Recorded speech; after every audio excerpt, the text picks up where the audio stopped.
अचुम तौसे है अचुम तौसी सेंटर ना कदम पुसान सानदोइनो नोई यांखैन स्टेन तौने माना लाउब ngambagi शक्ति में याउरिदो मतंदुना पानगिबदो डबल इंजिन सरकार की एमपी नेबा फमगिबदो माबरो थोकिदे चही दुम मई थकाबा मतंदुदा अदो ngasi थोपिरा पैदमक्ता अखोई ममा म्यामनसु सर बिमोरबुसु रेस्पेक्ट तवी मोय पार्टी अदुदा अखोई केम खंगदे अखोई कनबगी दमक्तले पपम पुदिमक्ति अखोई मिचंग चंगदे बपोचिनेबा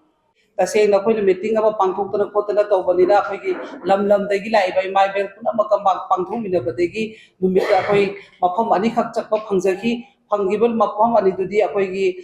सिंजमे केंद्रगी अखोई सर खेमचान की मयुमदा अदो मा थेंगरते हाइदना माइगी नुपीना साइन तौरगा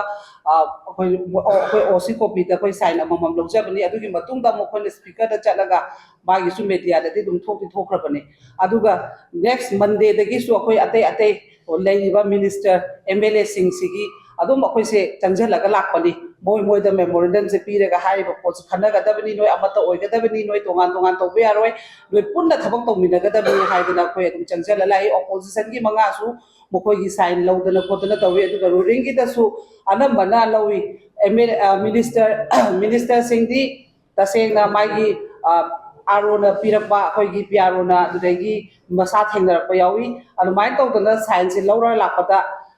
मराग से अरोइब नुमित ओइना अखोई सेंगना हाबदा अखोई हुजी हुजीपु सरकार सु पुबिरिबा ऑनरेबल सीएम अदुगा असेंबली की सु माना लीडर ऑफ द हाउस सु ओइबनिना मागी अपॉइंटमेंट से गरा पुंग तरुंग मखाइदा फंगी अदुबु पुंग तरुंग मखाइदा फंगीबा अपॉइंटमेंट सिदा तसेंगना आई ओइनदी चंगबा यावबंग नंगजहौदरे अदुबु अतै लैरिबा इमा मैम सिगा मोय त्रांगा त्रातुक चंगगा वरी सानदना अदुदसु मोय मिनिस्टर एमएलए मैम अमा लेरमी हाय बोय पुन्ना उनरे हाय अदो मखोइनसु इमावैना तौबिरेसे याम फै पुंजलगा तौबदो मा अथुबा मतमदा कौगे हायबा मखोइगी ऑनरेबल सीएम नसु हायबिरे हाय अदुबु अखोइना ngasi प्रेस थोक्सरिबा मरम सिदी अखोइगी मतमदुदा पुनगिबा माइबेल सिंगदुसु हायरिबा अखोइना सुमाइना चंगसनजबा खोपा मैम सु खंगजनबा अदुगा लैरिबा अखोइगी रूलिंग पार्टी की एमएलए अवार्ड यामदा थेंगदरे एमएलए अवार्ड सिंसे अखोइना मोइगी क्वार्टर चंगगा हंगबा मतमदा दिल्ली लेखी लोय हायरे मोइगी बंगलो दा चलगा सु मोइ रेसिडेंट मयुमदा चप्पा मतमदा सु दिल्ली दा लेखी हायबा एमएलए खरा यावरी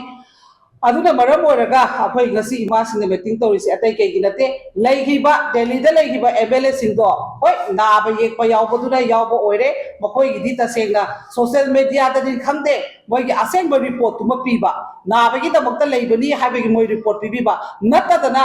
चाही मा लान तौरपा मतमसिदा अखोइगी उदबा एमएलए मयाम अमा यावी मदु पुनमक्सुसु हाइरिबा अखोइना नुमी हुमनी मतम पिजगनी नुमी हुमनी की मतमसिदा दिल्ली दा लैबा पुनमक्सु थोपिरो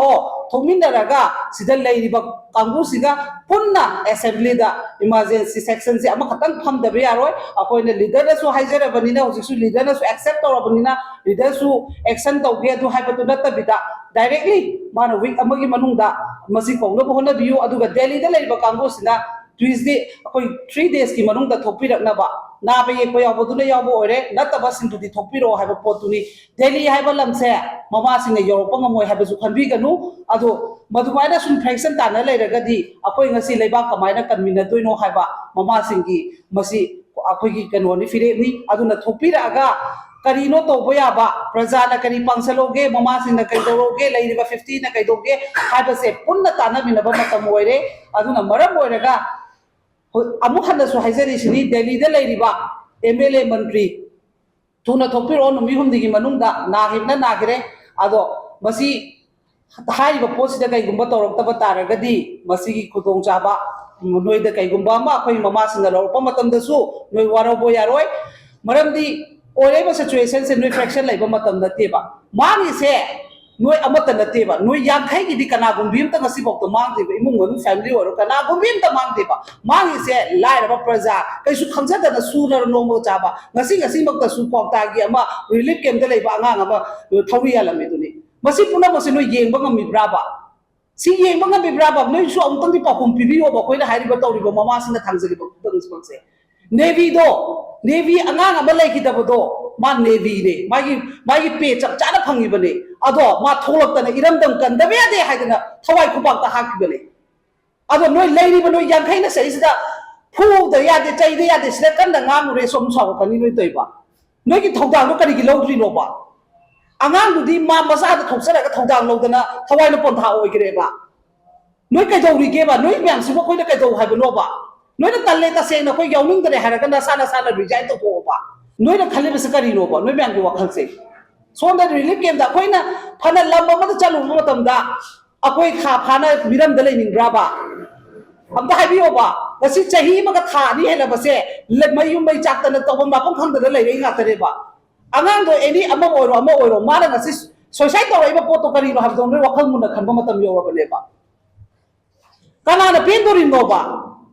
ꯅꯣꯏ ꯁꯔꯀꯥꯔ ꯑꯃ ꯂꯩꯔꯦ ꯔꯨꯂꯤꯡ ꯂꯩꯔꯦ ꯑꯣꯄꯣꯖꯤꯁꯟ ꯂꯣꯏ ꯂꯩꯔꯦ ꯍꯧꯖꯤꯛꯇꯤ ꯏꯁꯣꯔꯒꯤ ꯄꯥꯗꯒꯤ ꯇꯁꯦꯡꯅ ꯑꯩꯈꯣꯏꯒꯤ ꯑꯦꯝ ꯄꯤꯁꯨ ꯇꯁꯦꯡꯅ ꯋꯥ ꯉꯥꯡꯕ ꯑꯩꯈꯣꯏꯅꯁꯨ ꯔꯦꯁꯄꯦꯛ ꯇꯧꯖꯔꯤ ꯁꯥꯔ ꯕꯤꯃꯣꯟꯕꯨꯁꯨ ꯑꯩꯈꯣꯏ ꯄ꯭ꯔꯖꯥꯅ ꯑꯄꯥꯝꯕ ꯄꯣꯠꯇꯣ ꯃꯥꯅ ꯑꯇꯩ ꯊꯝꯃꯛꯇꯕ ꯇꯣꯛꯈ꯭ꯔꯣ ꯃꯥꯅ ꯂꯥꯎꯕ ꯉꯝꯕꯒꯤ ꯁꯛꯇꯤ ꯑꯃ ꯌꯥꯎꯔꯤꯗꯣ ꯃꯇꯝꯗꯨꯗ ꯄꯥꯟꯈꯤꯕꯗꯣ ꯗꯕꯜ ꯏꯟꯖꯤꯟ ꯁꯔꯀꯥꯔꯒꯤ ꯑꯦꯝ ꯄꯤꯅꯦꯕ ꯐꯝꯈꯤꯕꯗꯣ ꯃꯥ ꯃꯔꯣꯟ ꯊꯣꯛꯈꯤꯗꯦ ꯆꯍꯤꯗꯨꯃ ꯃꯩ ꯊꯛꯑꯕ ꯃꯇꯝꯗꯨꯗ